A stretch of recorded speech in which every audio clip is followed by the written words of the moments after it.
नमस्कार शेतकरी मित्रांनो, मी रवींद्र विरुटकर. माझी शेती माझा बिझनेस या यूट्यूब चॅनलवरून आपल्या सर्वांचे हार्दिक स्वागत करीत आहोत. मित्रांनो, आपण आपल्या शेतामध्ये यावर्षी चणा पेरला होता. परंतु चण्यामध्ये आपण ज्वारी, आमच्याकडे हिरवा म्हणतात, तर ते आपण टाकलं होतं. परंतु भरपूर प्रमाणामध्ये टाकल्यामुळे आपल्याला एक दुय्यम प्रकारचं पीक चण्यासोबत आपल्याला ज्वारीचं हे सुद्धा घेता आलं. त्याचं व्यवस्थापन कसं केलं आहे, त्याचं उत्पन्न कसं असणार आहे, चण्याचा एकरी उत्पन्न काय येणार आहे आणि ज्वारीचं सुद्धा एकरी उत्पन्न काय येणार आहे, याविषयीचा व्हिडिओ आहे. व्हिडिओ शेवटीपर्यंत बघा.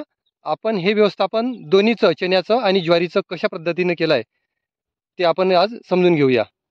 तर मित्रांनो, आपला चणा हा कापणीला आलेला आहे. तुम्ही बघू शकता आपल्या चण्याची हार्वेस्टिंग चालू आहे. आणि चण्यामध्ये जे आपण ज्वारी लावली होती, बघा जबरदस्त अशी ज्वारी तुम्हाला दिसत आहे. ज्वारीचे कणस सुद्धा जबरदस्त आहे. तर हे आपण आपल्या शेतामध्ये जेव्हा आपण चणा पेरलाय त्याच वेळेवर आपण ज्वारी सुद्धा यामध्ये टाकून घेतलेली आहे. याचे 2-3 फायदे असे झाले आहे. जेव्हा आपला चणा फुलावर होता तेव्हा याचं परागीकरणासाठी सुद्धा या ज्वारीचा उपयोग आला. कारण ज्वारीचं जेव्हा ज्वारी दाण्यात किंवा फुलोऱ्यात जेव्हा असते तेव्हा या ज्वारीच्या कणसावर बसलेली मधमाशी ही चण्याच्या सुद्धा फुलावरती बसत होती. त्यामुळे परागीकरणाचा सुद्धा फायदा झाला आणि दुय्यम पीक म्हणून ह्या ज्वारीचा सुद्धा आपण उपयोग घेतला. दुसरी गोष्ट अशी की एकात्मिक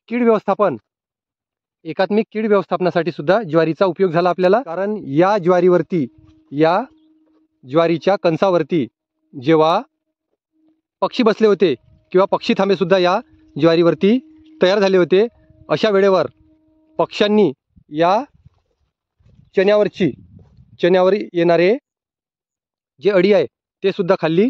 त्या माध्यमातून आपल्याला एकात्मिक कीड व्यवस्थापन सुद्धा या ज्वारीचं झालं आहे. तुम्ही बघू शकता आपल्या पूर्ण शेतामध्ये ज्वारी जबरदस्त बहरलेली आहे.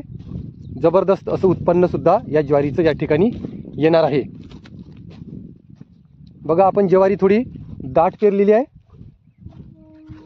आणि या ज्वारीला कंस सुद्धा मोठे मोठे ठोकळ असे कंस लागलेले आहे.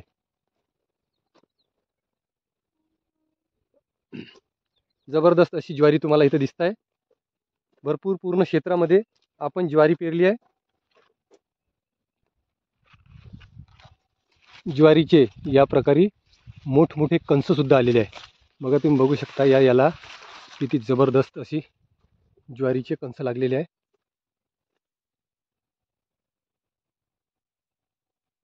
ज्वारी चण्यामध्ये पेरली होती आणि ही ज्वारी मस्त दाट वापली आहे आणि याचं आता उत्पन्न सुद्धा एक चांगलं जबरदस्त असं आपल्याला येणार आहे.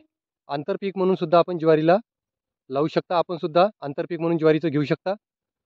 मस्त जबरदस्त असं ज्वारीचं पीक येणार आहे आणि याच्या भाकरी सुद्धा जबरदस्त लागणार आहे.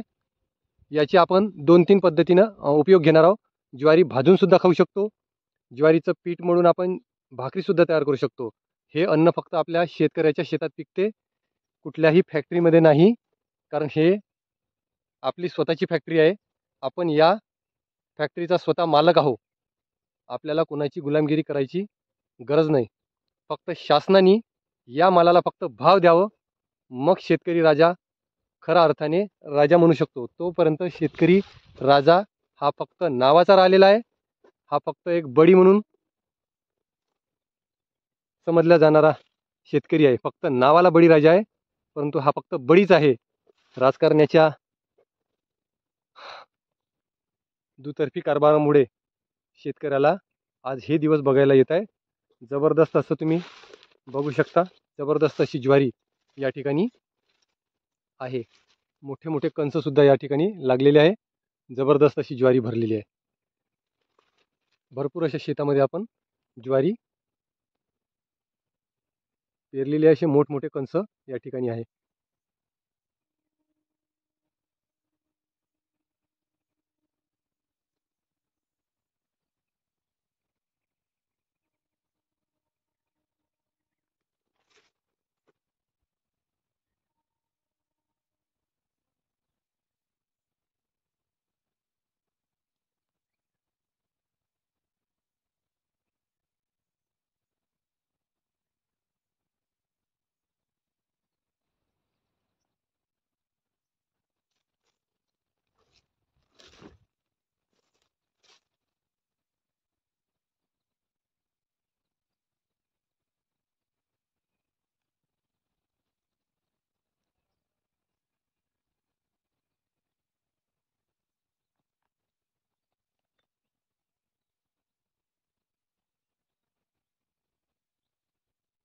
मित्रांनो, हा होता चना आणि ज्वारीचा मिश्र पिकाचा व्हिडिओ कसा वाटला आणि किती शेतकऱ्यांनी मिश्र पीक आपल्या चण्यामध्ये घेतलेलं आहे कमेंटद्वारे नक्की कळवा.